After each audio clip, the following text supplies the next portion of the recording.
Swayam Prabha. Digital India. Educated India.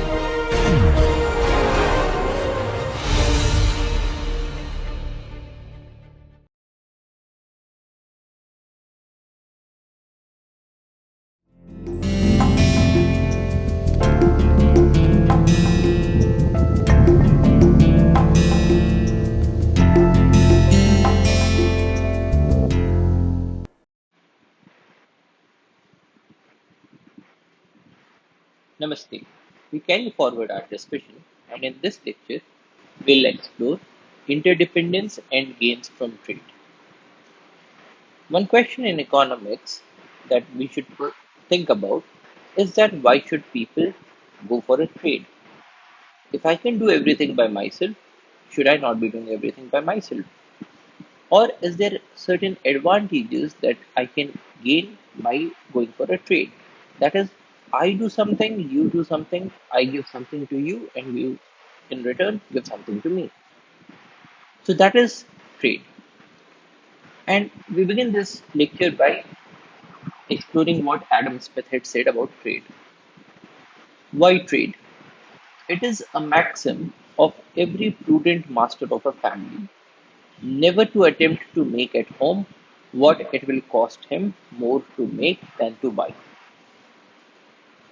So here Adam Smith is saying that for any prudent master of a family, that is, remember that we had said that in economics we consider that everybody is a rational person. So if somebody is rational, if somebody is prudent, then what the prudent person does is that he or she never attempts to make at home what it will cost him more to make than to buy, which means that if suppose you can make potato chips at home or you can buy it from outside. Now, if you can make potato chips and if it is costing you say 100 rupees for 1 kg of potato chips, but when you go to the market, you can find it for say 80 rupees. So in that case, it makes more sense to buy it from the market. So it is a maxim of every prudent master of a family never to attempt to make at home what it will cost him more to make than to buy. The tailor does not attempt to make his own shoes, but buys them of the shoemaker. Why? Because the shoemaker probably is able to make it at a cheaper cost, especially because the shoemaker is in the profession of making the shoes. So he has all different kinds of equipments, he has sufficient training that is required to make the shoes. Now, because of having better equipments, because of having better training, probably the shoemaker is able to make a shoe for much cheaper than what it would have required the tailor to make a shoe. So the tailor does not attempt to make his own shoes, but buys them of the shoemaker. The shoemaker does not attempt to make his own clothes, but employs a tailor. Why? Because here again, for making clothes, it will require a very different set of equipment, it will require a very different set of training. And probably the tailor has those equipments, probably the tailor has that training, because of which he is in a much better position to make clothes and much cheaply. So in this case, the shoemaker buys the clothes from the tailor. He does not attempt to make the clothes by himself. The farmer attempts to make neither the one nor the other, but employs those different artificers. That is, the farmer, when he has to buy shoes, he goes to the shoemaker. When he wants to have cloths, he goes to the tailor. He does not attempt to make shoes or attempt to make the clothes because he is not a specialist. He does not have the equipment, he does not have the training.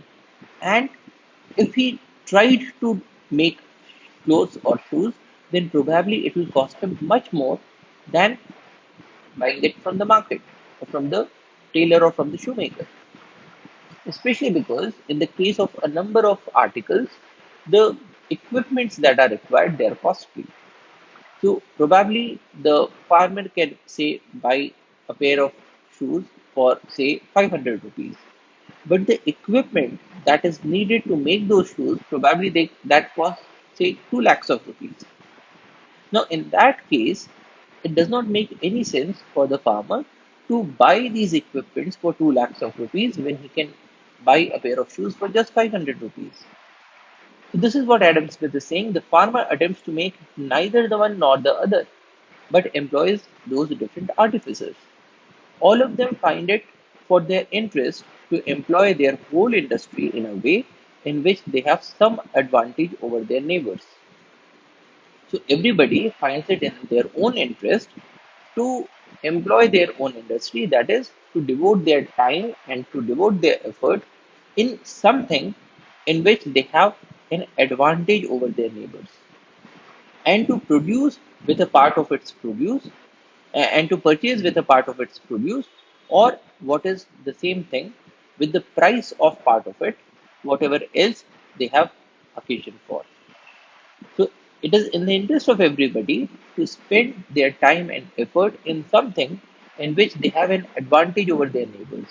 So the tailor is spending his time and effort in making clothes because he has an advantage over the shoemaker and over the farmer in making of clothes. So he can make clothes much more cheaply, or in other words, in any particular day, he can make many more clothes than could be made by, say, the shoemaker or the farmer. So, in this case, the tailor has an advantage over his neighbors in making of clothes.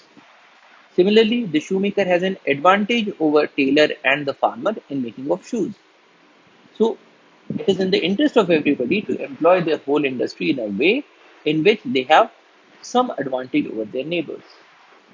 But because you require other things as well, because the tailor requires shoes, so what he will do, he will produce an excess of clothes. He will then give these clothes to his neighbors, and in exchange, he will get the shoes or the food grains. So he will purchase with a part of its produce, which means that he is having an excess of clothes, and he will use some part of this production, that is, these excess of clothes, to purchase the other things. Now, in place of giving clothes, the other way out is that he can use the price mechanism. So, whether he gives a cloth or whether he sells those clothes and gives the money, it's one and the same thing. To purchase with a part of its produce, or what is the same thing, with the price of part of it, whatever else they have the occasion for.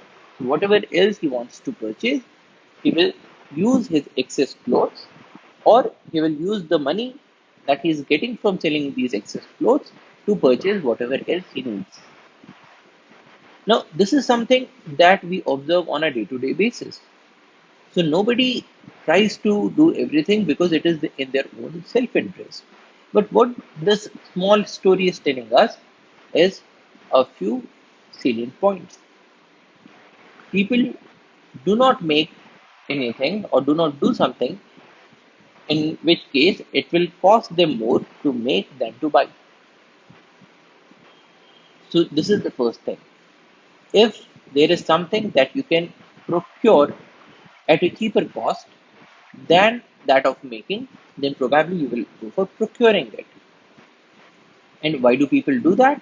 Well, because people are rational beings. So any rational person would try to maximize his or her own resources. And so if he or she can get something cheaply from some other place, then they would prefer to get it than making everything by themselves.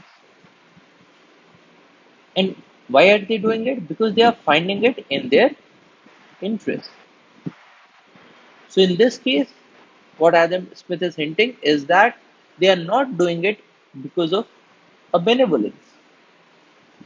So the tailor, when he is giving the cloths to the shoemaker in exchange for a pair of shoes, he is not giving these clothes by means of benevolence. He is not trying to help out the shoemaker. He is acting in his own interest. So when we talk about trade, it is in the interest of everybody, and nobody is doing it for benevolence. So all of them find it for their interest. And what do? They do something in which they have some advantage over their neighbors. So he is hinting that if there is an advantage, that could be an absolute advantage or a comparative advantage. But if you have an advantage over your neighbors in doing something, then you should be doing that and not doing things in which you do not have an advantage because you are thinking rationally. Now, it is easy to understand trade if one person can only make one kind of good. So, if we have a situation in which it is only the tailor who can make clothes, the farmer cannot make any clothes, the shoemaker cannot make any clothes. And the shoemaker can make shoes, but the tailor cannot make any shoes, the farmer cannot make any shoes because of whatever reason. So it could be that in this society it is prohibited for any person other than a tailor to make a cloth. Now, if you have a situation such as this, then no doubt trade is inevitable because there is no way out that a tailor could have access to shoes other than by the means of trade because it is prohibited for him to make shoes. Or probably the only sewing machine in the society resides with the tailor and he says, I'm not going to give it to anybody else. So, in such a situation, there is no way that the shoemaker would have access to clothes if he did not trade with the tailor. So, what we are saying here is that if there are, say, two farmers and there are two goods, one is milk, the other good is potatoes. Now, farmer one can produce any amount of milk in a day, but he cannot produce any potatoes. And farmer 2, which is shown in this green color, can make any amount of potatoes, but he cannot produce any milk. So, what happens in this case? There is no way for farmer 1 to have access to potatoes if he does not get them from farmer 2. And similarly, there is no way farmer 2 can have access to any amount of milk if he or she is not trading with farmer 1. So, if one person can make one sort of good and no other person can make that particular good, then trade is inevitable. There is no way that trade would not happen in such a society. But the question is, in the real world, we do not find such a situation. So, in a number of cases, we can observe that a farmer can produce milk because he or she can have few cattle in his home, or the farmer can produce potatoes as well. Now, the question is, will they still trade if they can make both the things? So we have a situation like this. So we are saying that the farmer one can produce milk, but he is much better than producing milk than potatoes. Whereas farmer two can produce potatoes, he can also produce milk, but he is much better than making potatoes than milk. Now, in this case, what we are seeing is that these farmers have different absolute advantages. That is, the farmer one, if he spends his time in producing milk, then he can make much more amount of milk in a day than farmer 2. So suppose both farmer 1 and farmer 2 decided that they are only going to produce milk. So in that case, farmer 1 will be producing this much amount of milk and farmer 2 will be producing this much amount of milk. So what we are seeing here is that farmer 1 has an absolute advantage in the production of milk. And similarly, farmer 2 has an absolute advantage in the production of potatoes because farmer 2 can make this much amount of potatoes in a day, whereas farmer 1 could only produce this much amount of potatoes in a day. So, if there is a difference in absolute advantages, what is absolute advantage? The ability to produce a good using few inputs or fewer inputs than another producer. So, in this case, what we are observing is that to produce a quantum of milk, so let us say that both the farmers have only 8 hours in a day in which they can work.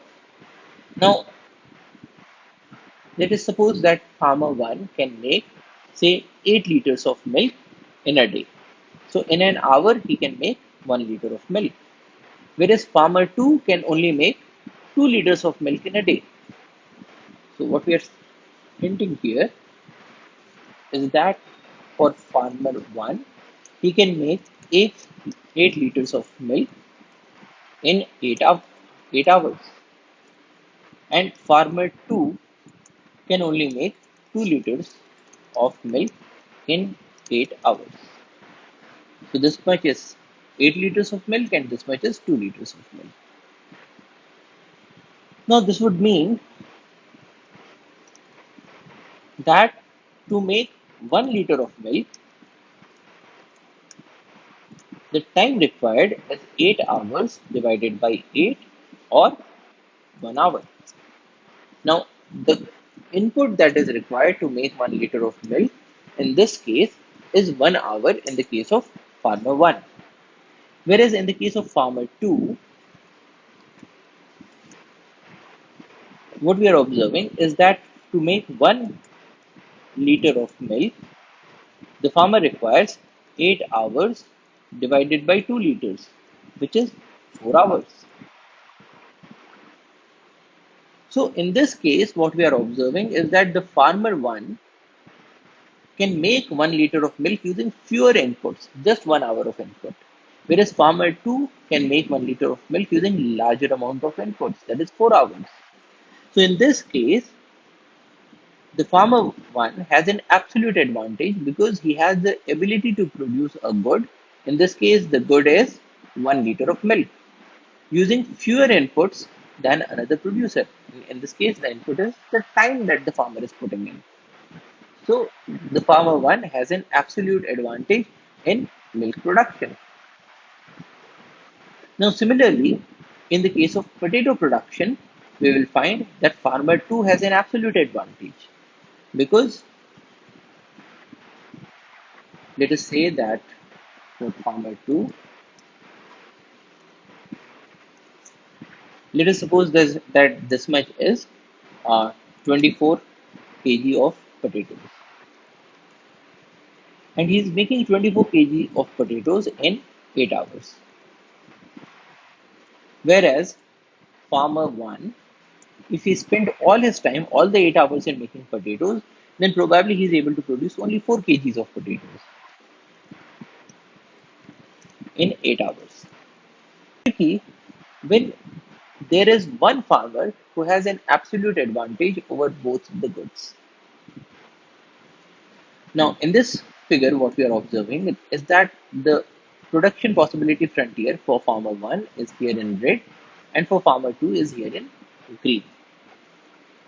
Now, in this case, when both the farmers are only producing milk, then farmer 2 can make 24 liters of milk in 8 hours, whereas farmer 1 can only produce 8 liters of milk in 8 hours. So here we are observing that farmer 2 has an absolute advantage over farmer 1 in the production of milk. That is, he can make milk using fewer inputs. In this case, if you look at the time that would be required, so for farmer 2, in 8 hours, he can make 24 liters of milk, which means that to make 1 liter of milk, he requires 8 by 24 is 0.33 hours. Now, this is the input in terms of time that he requires to make milk, 1 liter of milk. Whereas farmer 1, for him, in 8 hours, he is making 8 liters of milk. So, to make 1 liter of milk, he requires 8 by 8, which is 1 hour.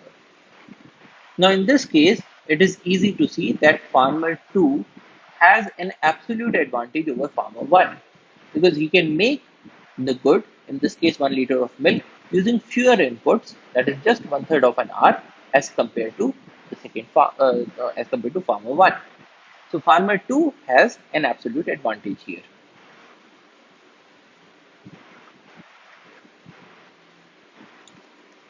farmer 2 has absolute advantage.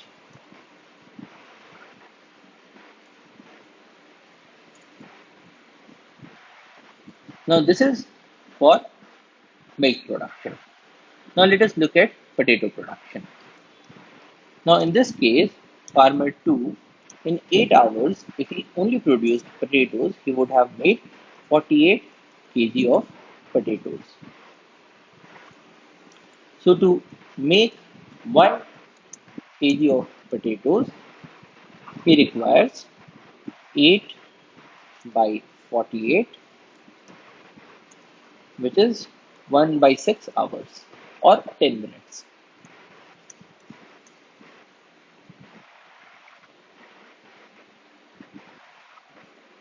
Now let us look at farmer 1. Farmer 1 in 8 hours, if he only produced potatoes, he would have produced 32 kgs of potatoes, which means that to make 1 kg of potatoes, he requires 8 by 32 is 0.25 hours, which is 15 minutes.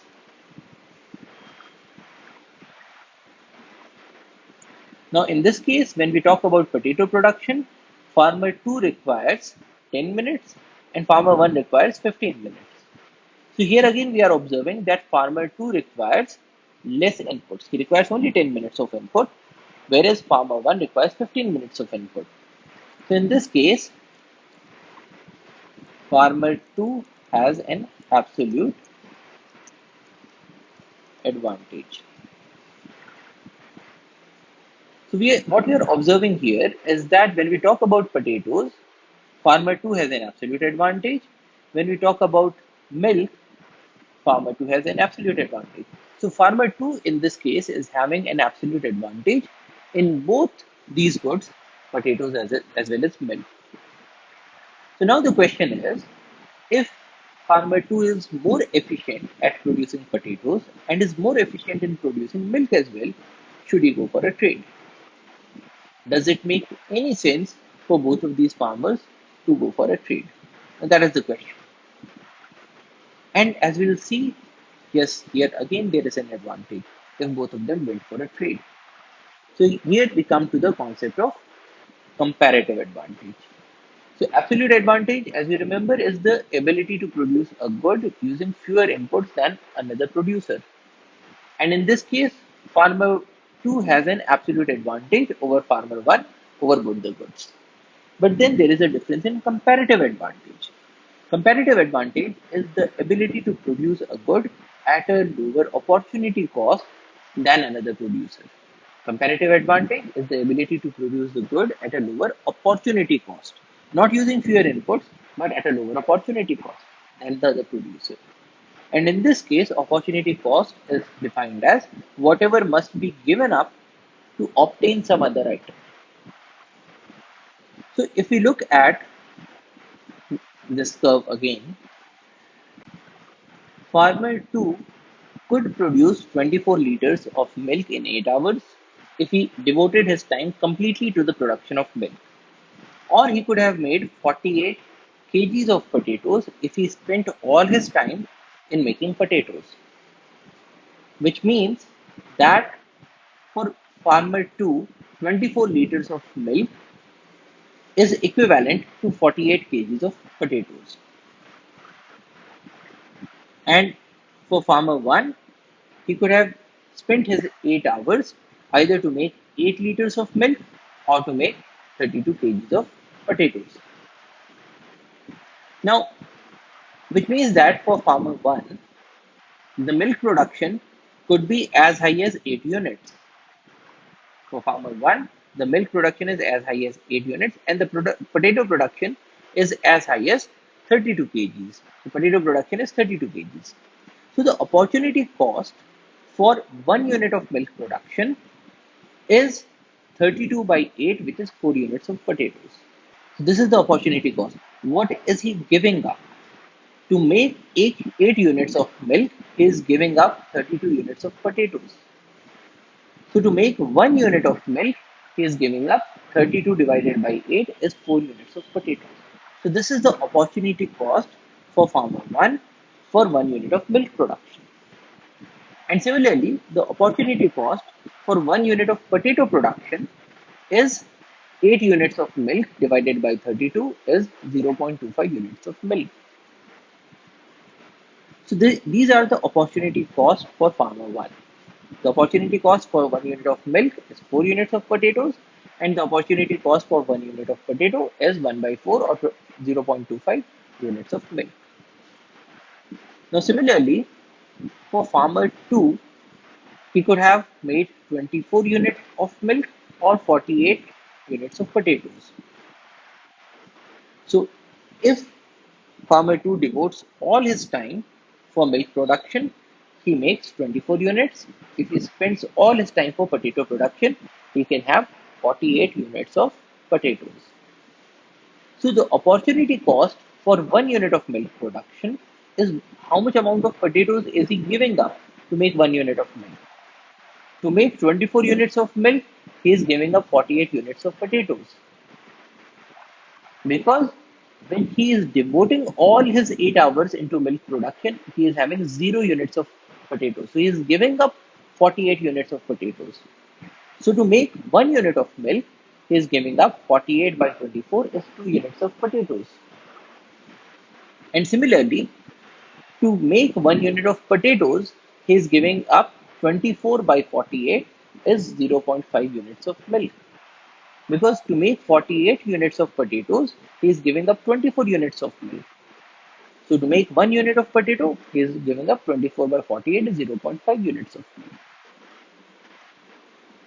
Now, if we make a table of the opportunity cost of both of these farmers, for farmer 1, we have seen that the opportunity cost for milk is 4 units of potatoes.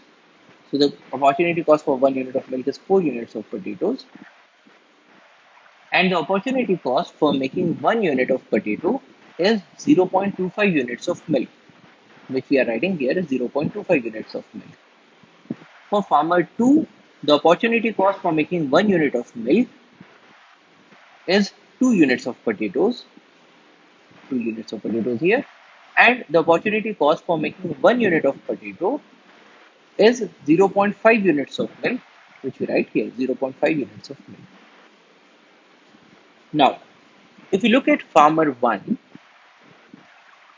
he has an he has a comparative advantage in producing potatoes because to make 1 unit of potato, he needs to give up only 0.25 units of milk, whereas farmer 2 would have to give up 0.5 units of milk. So farmer 1 is giving or is leaving out only 0.25 units of milk for 1 unit of potatoes, whereas farmer 2 has to give up a lot more, double the amount to make 1 unit of potato. So farmer 1, we can see that he has a comparative advantage for potato production. And similarly, when we talk about milk production, farmer 2 will have to give up only 2 units of potatoes for 1 unit of milk, whereas farmer 1 would have to give up 4 units of potatoes. So farmer 2 has a comparative advantage when it comes to milk production because he has to give up only 2 units of potatoes, whereas farmer 1 would have to give up 4 units of potatoes. So farmer 2 has a comparative advantage for milk production. So here, even though farmer 2 was having an absolute advantage in both potato production as well as milk production, what we are observing is that while farmer 2 has a comparative advantage for milk production, he does not have a comparative advantage for potato production. Farmer 1 has the comparative advantage. Now, in the case of trade, people can go for a trade because they have different comparative advantages. And so, if they go for a trade, then it will be for their own mutual advantage. Through trade, they can get the product at a cost lower than their own. So, here again, what we're observing is that if somebody can get something from the market at a cost that is lower than his or her own cost of production, then it is to their own advantage to take it from the market, which means that they should go for a trade, because through trade they will be able to get these two items, milk and potatoes, at a cost that is lower than what they would have uh, costed to make at home. So the farmer one who has a comparative advantage for potato production should produce more amount of potato than what he needs, and the excess he should sell to the market in exchange for milk. Because and the farmer too, because he has a comparative advantage for milk production, should produce an excess of milk than his own requirements and sell the excess in the market in exchange for potatoes. So trade promotes specialization in activities where people have a comparative advantage. It is to the advantage of both the parties that they should be making things for which they have a comparative advantage. Never to attempt to make at home what it will cost him more to make than to buy, in their own interest and in things in which they have some advantage over their neighbors. So, this maxim from Adam Smith is what actually drives the trade. So, the question is, suppose there is a heart surgeon who also happens to be the fastest typist in the world. Should he type himself or should he hire someone else, and why? Now, the question is, there is a heart surgeon who has an absolute advantage in both heart surgery as well as in typing, because he can type fastest in the whole world. So he can type faster than any other typist. But then, even though he has an absolute advantage, he would be having a comparative advantage in only one of these two fields. And so he should not do the typing himself, he should hire someone, because he has a comparative advantage in heart surgery. And if he has a comparative advantage in heart surgery, he probably does not have a comparative advantage in typing. So, for instance, in 1 hour, if he was doing a heart surgery, say he was earning 10,000 rupees, but he could hire a typist for say 100 rupees for an hour. So if he is giving up heart surgery, or he is giving up 1 hour that he could have given to heart surgery, and if he is doing typing by himself, then probably he is not doing a prudent thing. He is not acting rationally.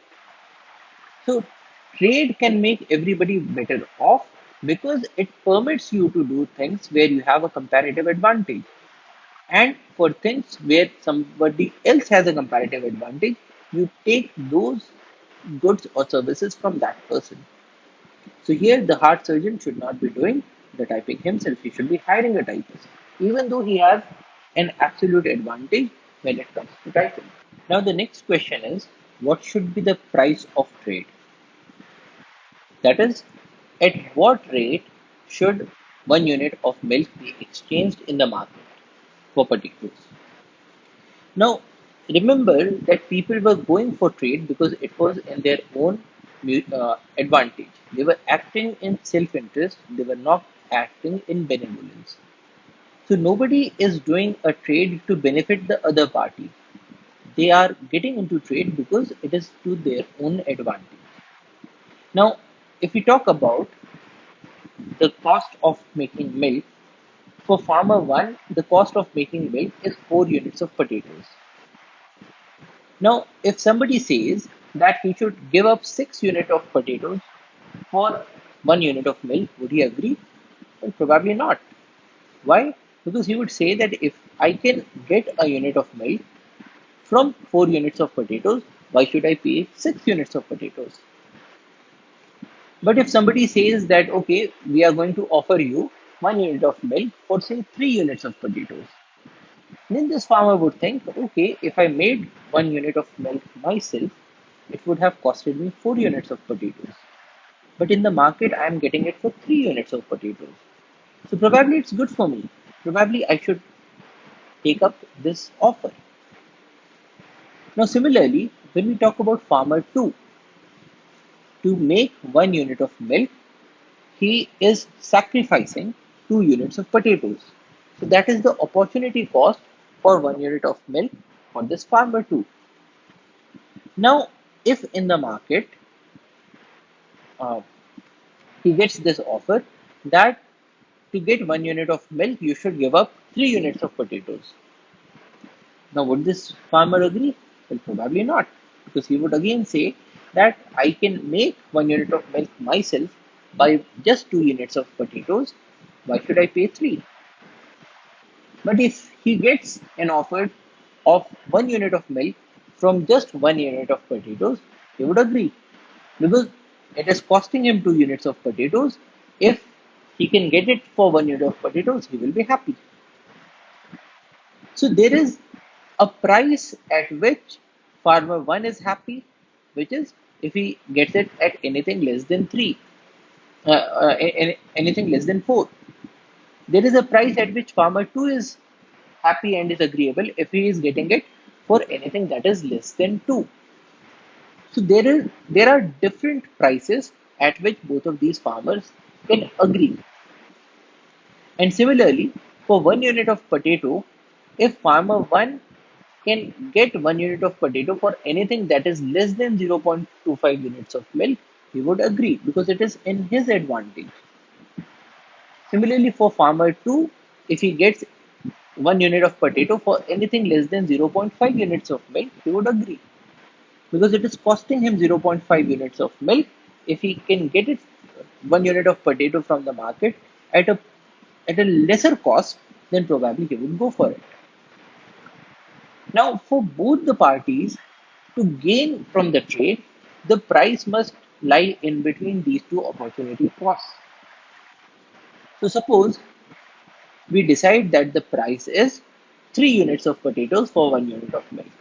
So, here 1 unit of milk was costing farmer 1 4 units of potatoes and farmer 2 2 units of potatoes. We take something in between. So, we take 3 units of potatoes for 1 unit of milk. Now, if this happens, would these two farmers agree to go for a trade? Is what we are interested in knowing.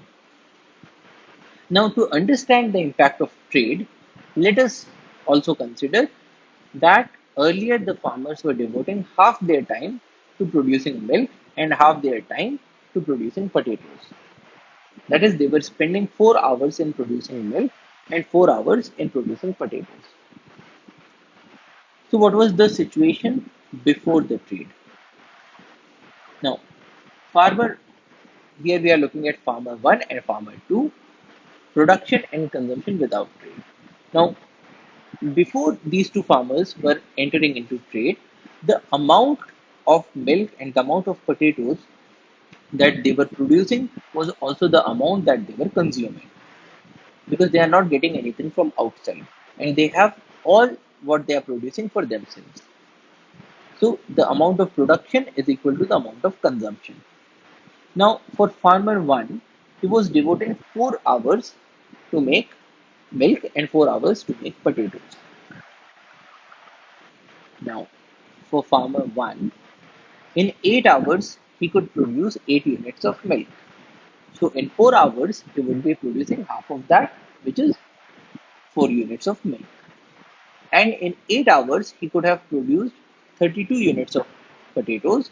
So, in 4 hours, half of that, he would be producing half of 32, which is 16 units of potatoes, which is what we are seeing here. If he made milk for 4 hours, he gets 4 units of milk, and in 4 hours, he is getting 16 units of potatoes. Now, in the case of farmer 2, if he devoted 8 hours for milk, he made 24 units of milk. Now, if he devoted only 4 hours, he would be making half of that, which is 24 by 2 is 12 units of milk, which is what we are seeing here.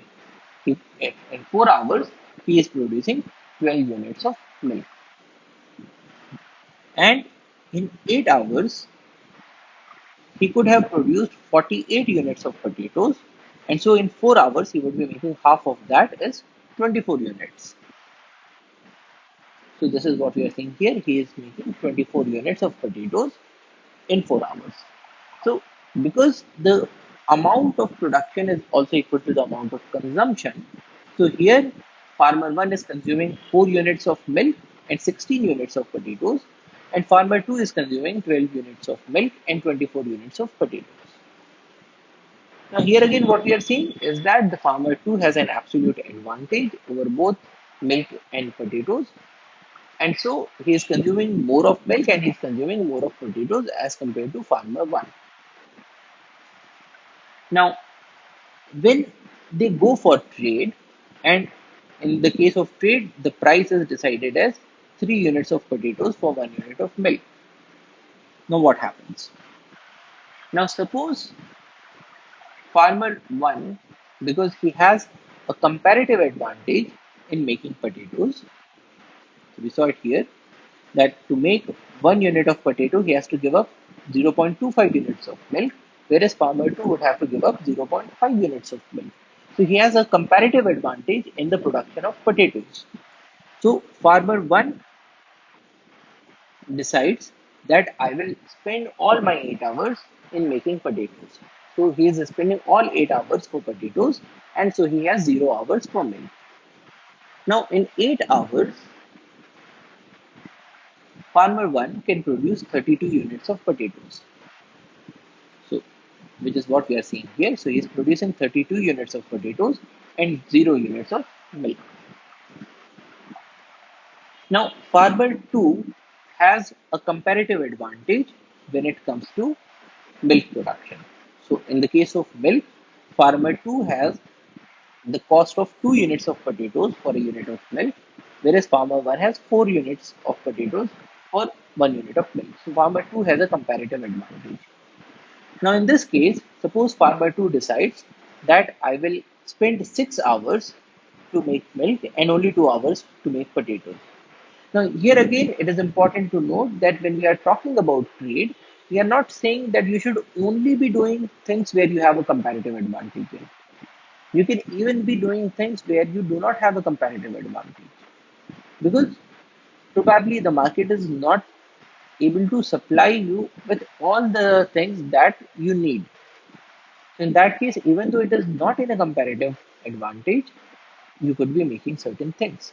But here, what farmer 2 is saying is that because he has a comparative advantage for milk production, so he is devoting a larger amount of time for milk production and a very smaller amount of time for potato production. Now, in 6 hours, what is the amount of milk that he will produce? In 8 hours, he makes 24 units of milk. So, in the case of we are talking about farmer 2, in 8 hours, he makes 24 units of milk, which means that in 1 hour he would make 24 by 3 by 8 is 3 units of milk, and in 6 hours he would be making 3 into 6 is 18 units of milk. So in 6 hours he is making 18 units of milk, and he is only spending 2 hours for potato production. Now in this case what we are saying is that when we talk about potato production for farmer 2, in 8 hours he could have made 48 units of potatoes. So in 1 hour he would have made 48 by 8, which is 6 units of potatoes. So in 2 hours he makes 6 into 2, which is 12 units of potatoes, which is what we are putting here. So in 2 hours, he's making 12 units of potatoes. So for once they have agreed to go in for trade, This is the amount of items that these farmers are producing. Farmer 1 is producing 0 units of milk and 32 units of potatoes. Farmer 2 is producing 18 units of milk and 12 units of potatoes. Now, they had decided that the price is 3 units of potatoes for 1 unit of milk. Now, suppose they're going for this trade. So, 1 unit of milk is 3 units of potatoes. So, the farmer 1 decides that he will give 15 units of potatoes to farmer 2. So, here, because of trade, he is giving up 15 units. So, we are writing it as minus 15. And farmer 2 is getting 15 units of potatoes. So, we are writing it as plus 15. Now, because the price of potatoes is 3 units of potatoes is 1 unit of milk. So 1 unit of potato is 1 by 3 units of milk.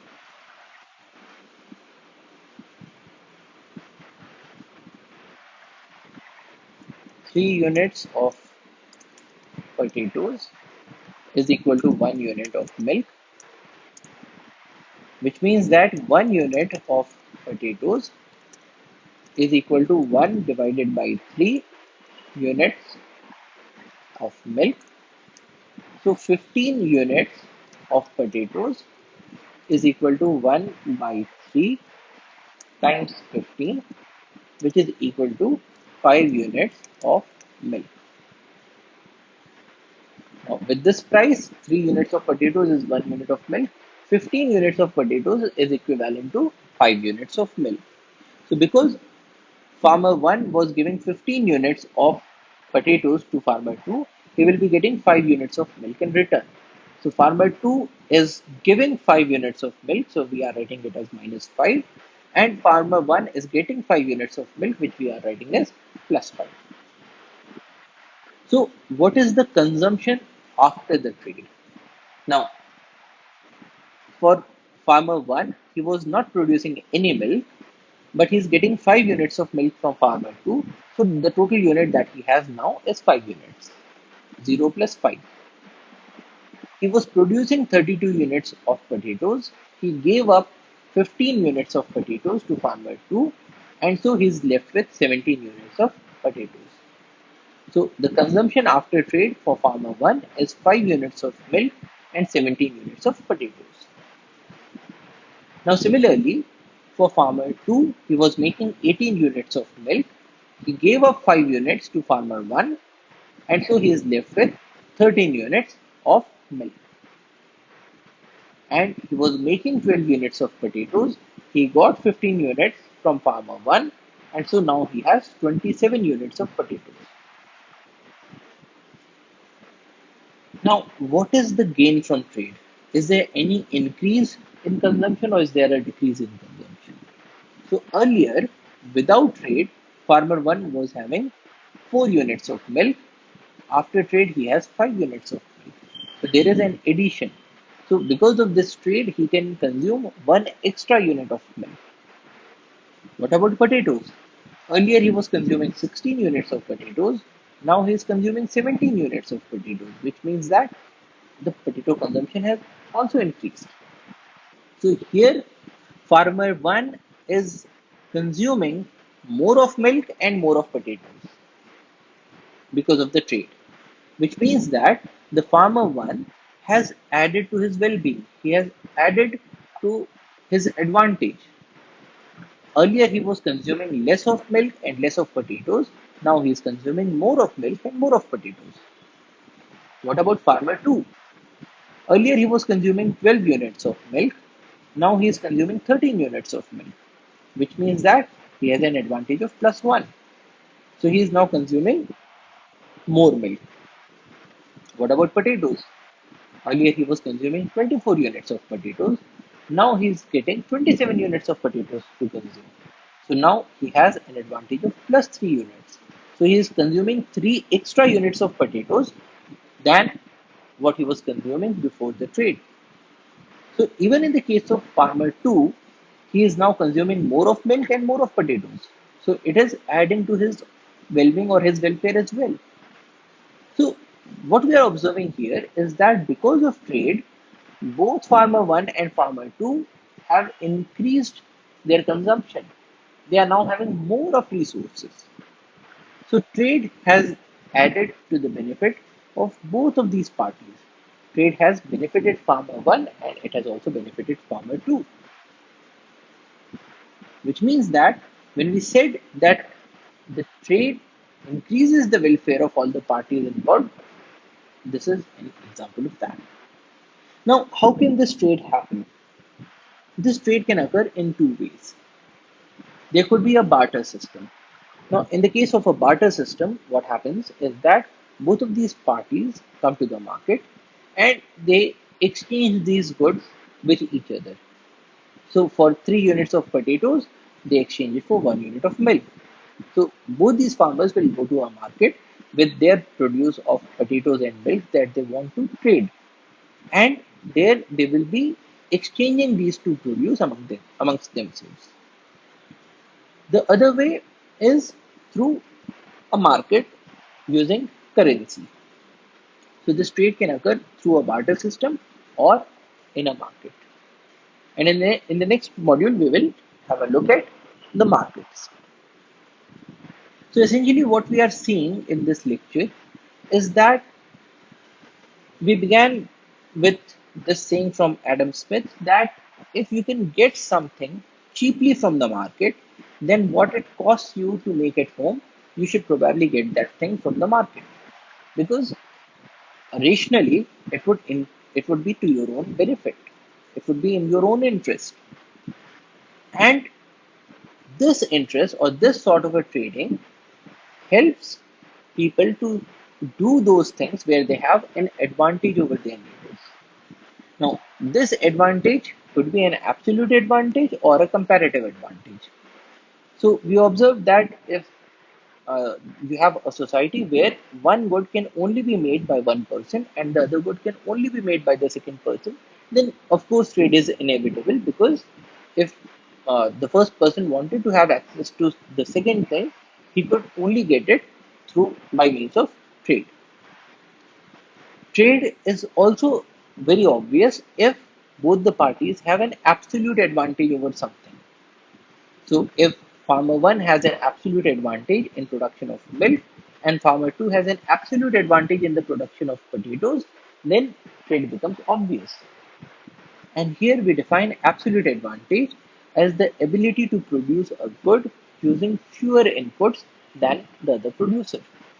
So absolute advantage means that you are requiring less amount of inputs than the other producer, probably because you are more efficient. So absolute advantage is talking about efficiency. But then even in cases where you do not have an absolute advantage, then too trade makes sense if there is a difference in the comparative advantage. And comparative advantage is the ability to produce a good at a lower opportunity cost than the other producer, where opportunity cost is defined as what must be given up to obtain some other item. Now, the concept of comparative advantage is important because even though a person has an absolute advantage in doing one or more of things, he may not be having a comparative advantage over all of them, because there are some activities that say pay at a much greater rate than some other activities. And we looked at the example of a heart surgeon who is also a very good typist. Now, if he is doing heart surgery, he can earn much more per hour than when he can do when he is doing typing. So it makes much more sense for the heart surgeon to devote his time to heart surgery, earn a lot more, and then spend a part of it to hire a typist. So comparative advantage tells us why, even though there could be some people who have an absolute advantage in doing many things, they should still go for a trade, and trade is still going to make them better off. Next, we had a look at this case where there is a farmer who has an absolute advantage over two goods, both milk production and potato production. And we saw the opportunity cost for both of these farmers for both of these goods. And when we look at the opportunity cost, we will find that there is some good for which there is a greater comparative advantage for one party than the other party. Now, of course, if both of these farmers were making things at a proportional rate, that is, if both of these curves were parallel to each other, then it is also possible that there is no party who is having a comparative advantage. Because, say, farmer 2 was producing 24 units of milk or 48 units of potatoes, and farmer 1 was producing either 8 units of milk or 16 units of potatoes. So in that case, the ratio would have been the same for both the farmers. 24 by 48 is 0.5 and 8 by 16 is 0.5. And in that case, the opportunity cost for these items would have been the same for both these parties. But then in a real life situation, we do not just have two parties, we have multiple parties. So in that case, there would have been some other person who would be having a difference of opportunity cost. So when we talk about market, we talk about a number of buyers and a number of sellers. So which makes trade even more lucrative. But in this case, what we observed was that there was a difference in the opportunity cost. So while farmer one was having a competitive advantage for potato production, because for 1 unit of potato he was it was costing him 0.25 units of milk, whereas for farmer two it was costing him 0.5 units of milk. So farmer one was having a comparative advantage for production of potatoes. Similarly, farmer 2 was having a comparative advantage for the production of milk because it costed him only 2 units of potatoes, whereas it costed farmer 1 4 units of potatoes. So farmer 2 has a comparative advantage for milk production. And in such a case, it is to the benefit of both of them, it is in their own interest to buy things from the market that are available at a cost that is lesser than their own opportunity costs. And so we can say that they should spend their time in doing what is providing them a greater advantage over their neighbors. And here we observe that if they decide at a price that is in between both of these opportunity costs, so they in our example they had decided that it should be 3 units of potatoes for 1 unit of milk, or in other words, 1 by 3 units of milk for 1 unit of potato. So it is 1 unit of potatoes is equal to 1 by 3 units of milk, which is 0.33 units of milk. Now we can observe that 3 is between 4 and 2, and 0.33 lies between 0.25 and 0.5. So if they come to a figure that is in between their opportunity cost, then that could be a good price point at which they can trade. And when they do this trading, we observe that they are increasing their consumption of both milk and potatoes. So there is a gain of trade for both the parties, which is what we had observed in the 10 principles of economics. Trade can make everyone better off. So that is a short introduction about what is trade and why people go for trade. And as we'll observe in the later lectures, this trade can have a very important ramification for conservation because people might even go for a trade for those items that harm the environment. So we'll build on upon this topic in the later lectures. That's all for today. Thank you for your attention. Jai Hind.